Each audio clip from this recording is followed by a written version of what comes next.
Magandang araw sa ating lahat mga kapatid. Ang pag-usapan natin ngayon ay tungkol sa epoxy primer. Alam nyo ba ang epoxy primer ay isa sa mga pintura na napakahalaga na ito ay gamitin sa pagpipintura ng bahay. Kasi hindi natin maiwasan may mga partes na may mga bakal. Halimbawa liso, yero o kaya yung mga metal faring na nakakabit sa bahay. Ay importante itong magamit ang epoxy primer. Ang epoxy primer ay walang pinipiling papahiran nito. Kahit anong klase na papahiran ng epoxy primer ay pwede. Halimbawa, metal faring, metal stud, facing board, hardiplex, lahat ay kayang pinturahan at makapit talaga ang epoxy primer. Kahit mga konkreto ay walang pinipili ang epoxy primer. Ang tanong, bakit ginagamit ang epoxy primer pagka nagpipintura ng bahay? Kasi ang papel ng epoxy primer, ay ito ang unang ipapahid sa, halimbawa sa dugtungan, may nagkasalubong na konkreto sa bakal. Kasi yung bakal hindi mo pwedeng irekta ng ibang pintura gaya ng latex. Yung water based na masilya, water based na pintura, ang bakal ay kakalawangin. Kailangan ang unang ipapahid mo dyan ay yung epoxy primer.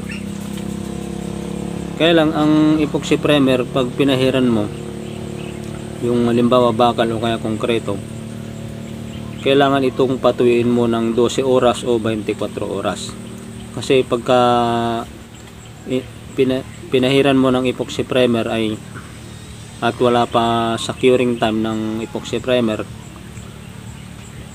magkakaroon ng bitak-bitak yung masilya mo o kaya pintura mo. Meron siyang reaksyon. Maaring magtutuklap yung pintura o kaya masilya na ipapatong mo. Ang napaka-importanting bagay ay kailangan talaga yung curing o kaya patuyuing mabuti ang epoxy primer. Ganun lang ang technique sa paggamit ng epoxy primer. Kasi pagka hindi mo ginamitan ng epoxy primer, i-direct mo yung water based na masilya,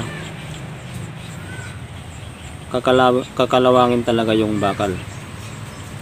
Isa pa kaya ginagamit yung epoxy primer, halimbawa sa mga salubungan ng hardiplex. Kung hindi ka gagamit ng epoxy ANB o non-sag o kaya marine all-purpose marine epoxy, halimbawa ang gagamitin mo ay body filler. Kasi ang body filler, pagka naipahid mo sa mga salubungan ng hardiplex, ay hindi siya bumababa, hindi gaya ng mga epoxy ANB. Yun ay hindi mo pwedeng i-direct yung body filler. Kailangan i-epoxy primer mo muna bago mo batakan ng body filler. Pagka epoxy primer naman, pwede mong patuyuin kahit 4 na oras, pwede ka nang mag body filler.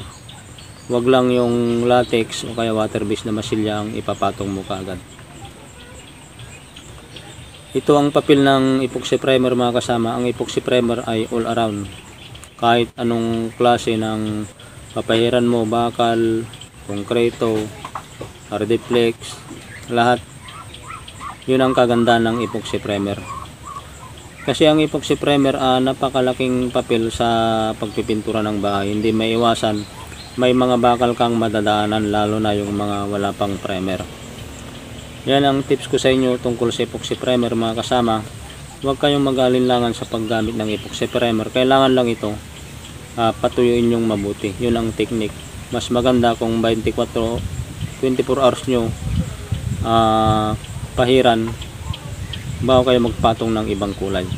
Kasi ang epoxy primer ay walang pinipiling pintura yan. Mapa-latex, kahit patungan mo ng latex, patungan mo na acrytex, patungan mo ng lacquer type, halimbawa sanding sealer, pwede siya. K92, kasi ang epoxy primer ay pang sasakyan yan, pambakal talaga. At ito ay hindi lang pambakal gaya ng nabanggit ko kanina, lahat pwede. Kasi sa pagpipintura ng bahay, hindi mo maiwasan ay may madadaanan ka mga bakal, o kaya pag gagamitan mo ng body filler, halimbawa yung sa lubungan ng konkreto saka hardiplex, wag mong ida-direct na ipahid yung body filler, yung pangmasilya. Kailangan i-epoxy primer mo muna para ito ay kumapit. Ang papel ng epoxy primer ay para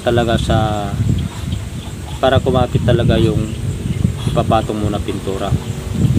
Halimbawa nag-epoxy primer ka at hindi ka gagamit ng body filler, pwede. Halimbawa yung hamba ay bakal, gusto mong pang final ay water base, mag-epoxy primer ka muna kahit 2 coating o 3 coating. Kasi pag isang coating lang na epoxy primer at nagpahid ka ng water base, kasi pag water base kakalawangin talaga pag isang coating lang na epoxy primer. Kailangan 2 hanggang 3 coating sa kakapapatong ng iba't ibang klase ng pintura. Kahit anong klase ng pintura ay pwede, kahit sa masilya, pag water base ang ginamit mo, hindi nalalabas yung kalawang.